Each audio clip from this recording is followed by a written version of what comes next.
देखिए ऐसा है, मुझे लगता है जो पंजाब के डीजीपी ने प्रेस कॉन्फ्रेंस दी, मैंने वो सुनी थी। उन्होंने कहा इसमें आईएसआई के हैंडलर इसको करवा रहे थे खालिस्तानी एलिमेंट्स को यूज करके। हमें उस पर जाना चाहिए जो पुलिस तथ्यों पर बात करती है, उनके पास सबूत है, उनके पास इसकी एविडेंस है, उनके पास उन्होंने 2 सस्पेक्ट पकड़े हैं जिसमें एक गैंगस्टर है, उसने एडमिट किया है और उसने बताया है कि किस तरह से ये आईडी बनाई गई, कहाँ से लाई गई, किसके कहने पर किया गया। तो मुझे लगता है पॉलिटिकल स्टेटमेंट्स को ज़्यादा भाव नहीं देना चाहिए, बिकॉज वो पॉलिटिसाइज कर रहे हैं। भगवंत मान शायद बुखलाए हुए हैं जो उनके साथ एमपीज चले गए हैं बीजेपी में, इसलिए इस तरह के बयान दे रहे हैं।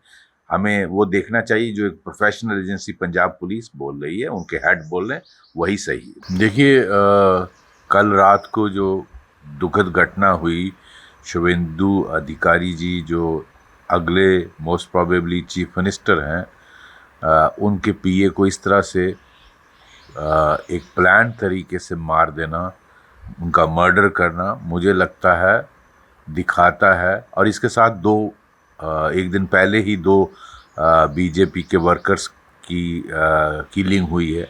ये दिखाता है कि ग्राउंड रियलिटी क्या है वेस्ट बंगाल में और हालात कितने ख़राब हैं।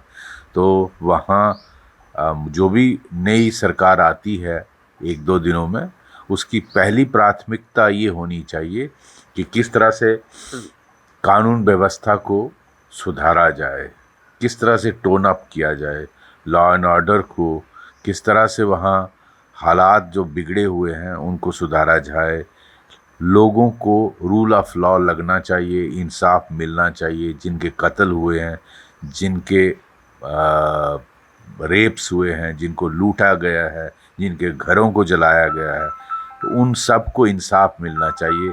जहाँ जहाँ एफआईआर्स हुई हैं, जहाँ नहीं हुई हैं उन वहाँ एफआईआर्स लगनी चाहिए, जहाँ हुई हैं उनको फास्ट ट्रैक इन्वेस्टिगेशन होनी चाहिए और फास्ट ट्रैक कोर्ट में उनको चालान करके सजा दिलानी चाहिए उन अक्यूज्ड लोगों को जिन्होंने ये वारदातें की हैं, चाहे वो किसी भी पार्टी से, टीएमसी से या किसी भी पार्टी से ताल्लुक़ रखते हैं।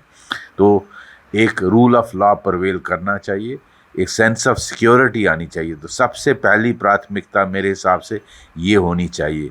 दूसरा, जो पाकिस्तान बांग्लादेश बॉर्डर में एरिया है जो अभी भी फेंस्ड नहीं है, उसकी लैंड जो ऑनरेबल होम मिनिस्टर साहब कह रहे थे ममता गवर्नमेंट नहीं देती थी, मुझे लगता है सबसे पहले उसको करना चाहिए ताकि कोई भी इन्फिल्ट्रेटर बांग्लादेश से अंदर ना आ सके और इस तरह का कत्ल करके बांग्लादेश भागने में कामयाब ना हो। जी सर, क्या लगता है कि इससे पहले ये भी बताया जा रहा है कि वहाँ पर उन्होंने रेकी करी थी, हो सकता है कि शुभेंदु अधिकारी भी इसका शिकार हो सकते थे क्योंकि वो उनके प्रिय थे। जी, मीडिया में बोल रहे थे कि 2-3 दिन से उनकी रैकी की जा रही थी और जिस तरह से स्कॉर्पियो को आगे लाकर उसको स्लो किया गया, उसके बाद दोनों तरफ से मोटरसाइकिल पे लोग गनमैन ने आकर शूट किया, तो ये दिखाता है कि पूरी प्लानिंग के साथ ये हुआ है। ये it's not just a stray incident, ऐसा नहीं है।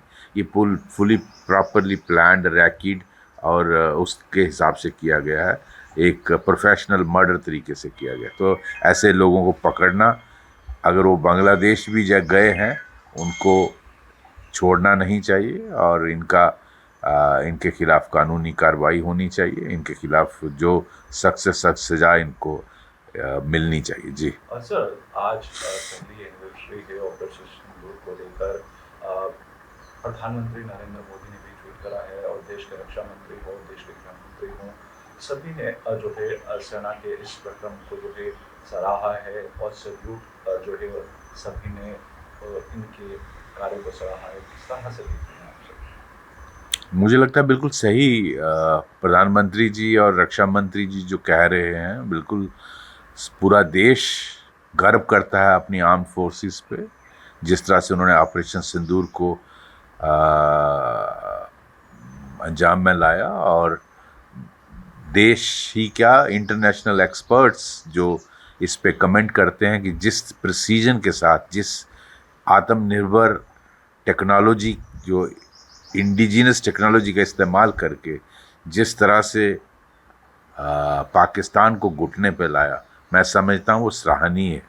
और हमारा एयर डिफेंस सिस्टम भी इतना इफ़ेक्टिव था कि पाकिस्तान हमारे अंदर कुछ नहीं बिगाड़ पाया। तो आज की जंग में हम देख रहे हैं किस तरह इसराइल का आयरन डोम को पेनिट्रेट किया, लेकिन वो भारत में नुकसान पाकिस्तान नहीं कर पाया। तो ये बहुत बड़ी उपलब्धि है और इसी से भारत का इंटरनेशनल स्टेचर बहुत बड़ा है। तो मैं समझता हूँ कि बहुत बड़ी कामयाबी है और पूरा देश अपनी आर्म्ड फोर्सेस को सल्यूट करता है इस दिन। जी। लेकिन सर वहीं पर कांग्रेस पार्टी है वो 2008 की तुलना कर रही है और बल्कि वो कह रही है कि इंटरनेशनल लेवल पर जो है इतना उथल पुथल नहीं हो पाया पाकिस्तान जितना 2008 में उथल पुथल जो है वो पाकिस्तान को किया गया था इंटरनेशनल लेवल पर। देखिए, ये वो कांग्रेस का व्यू पॉइंट है, लेकिन ऐसा है 2008 में हमारे मुंबई हमला हुआ और लगभग 160 या 170 लोग मारे गए। तो हमने क्या किया उसके बाद? हमें पाकिस्तान के खिलाफ कार्रवाई करनी चाहिए थी, ऑपरेशन सिंदूर जैसी कार्रवाई करनी चाहिए थी। आप ठीक है, डिप्लोमेटिक एफर्ट की गई, लेकिन आप पाकिस्तान को आज ऑपरेशन सिंदूर की वजह से पाकिस्तान को डर बैठा हुआ है। जिस तरह से ब्रह्मोस ने उनकी अंतरात्मा हिला दी, अब उनके पास ब्रह्मोस का कोई जवाब नहीं था जब उनके 11 एयर बेसिस को उड़ाया। तो पाकिस्तान को डर लगना बहुत अच्छी ज़रूरी है। तो मैं समझता हूँ पाकिस्तान यही जवान समझता है। इंटरनेशनली आइसोलेट किया, फाइन, बट अल्टीमेटली उस वक्त भी चाइना उनके साथ था, आज भी चाइना उनके साथ। बाकी अमेरिका का जो डोनाल्ड ट्रंप के वो पर्सनल फ़ायदे के लिए, फैमिली बेनिफिट के लिए अगर आसिम मुनीर को इस्तेमाल कर रहा है, that should not worry India. India's diplomatic effort is even better today. ऐसा कुछ नहीं है। जी सर आखिरी प्रश्न है, पंजाब में ट्विन ब्लास्ट होते हैं उसके बाद से ही स्टेटमेंट्स आ रही हैं आईएसआई के होने की आशंका है। दूसरी तरफ भगवंत मान कहते हैं कि ये बीजेपी का प्लान है चुनाव को लेकर, और वहीं पर जम्मू कश्मीर के मुख्यमंत्री जो पूर्व मुख्यमंत्री हैं डॉक्टर फारूक अब्दुल्ला, वो कहते हैं कि आए दिन ऐसे ब्लास्ट होते रहते हैं। देखिए, ऐसा है, मुझे लगता है जो पंजाब के डीजीपी ने प्रेस कॉन्फ्रेंस दी, मैंने वो सुनी थी। उन्होंने कहा इसमें आईएसआई के हैंडलर इसको करवा रहे थे खालिस्तानी एलिमेंट्स को यूज़ करके। हमें उस पर जाना चाहिए। जो पुलिस तथ्यों पर बात करती है, उनके पास सबूत है, उनके पास इसकी एविडेंस है, उनके पास उन्होंने 2 सस्पेक्ट पकड़े हैं, जिसमें एक गैंगस्टर है, उसने एडमिट किया है और उसने बताया है कि किस तरह से ये आईडी बनाई गई, कहाँ से लाई गई, किसके कहने पर किया गया।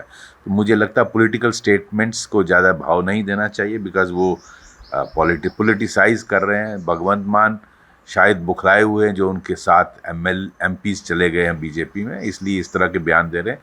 हमें वो देखना चाहिए जो एक प्रोफेशनल एजेंसी पंजाब पुलिस बोल रही है, उनके हेड बोल रहे हैं, वही सही है। जी, धन्यवाद। आपके राज्य की खबरें, आपके शहर की खबरें सबसे पहले जानने के लिए देखते रहें अमर उजाला।